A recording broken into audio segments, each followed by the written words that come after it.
அப்ப ஒரு படிமுறைப்படி நாங்கள் சிந்திக்க வேண்டுமாக இருந்தால் இந்த பிரபஞ்சம் தான் முதல் தோன்றியது. இந்த பிரபஞ்சத்திலேயும் முதல் உருவானது சப்த பிரபஞ்சம். அந்த சப்த பிரபஞ்சம் உருவாகித்தான்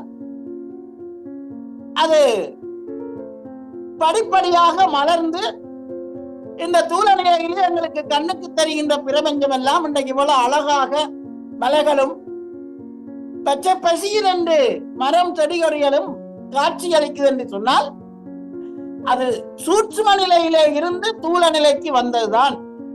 அப்ப முதல் உருவானது சப்த பிரபஞ்சம். அந்த சப்த பிரபஞ்சம் எப்படி உருவானது? அந்த சப்த பிரபஞ்சம் உருவானதிலே இருந்து எப்படி பிரபஞ்சம் உருவாகி ஜீவராசிகள் எப்படி தோன்றின? அது ஒவ்வொரு ஜீவராசிகளுடைய ஆன்மா எப்படி இந்த உலகத்துக்கு வந்தது?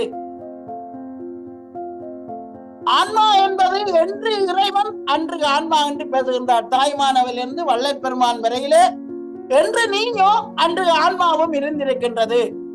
நீ அப்படி தொடக்கமும் முடிவும் இல்லாமல் இருக்கின்றனையோ அதே போல ஆன்மாவுக்கும் தொடக்கமும் முடியும் இல்லை என்று நீ அன்று ஆன்மா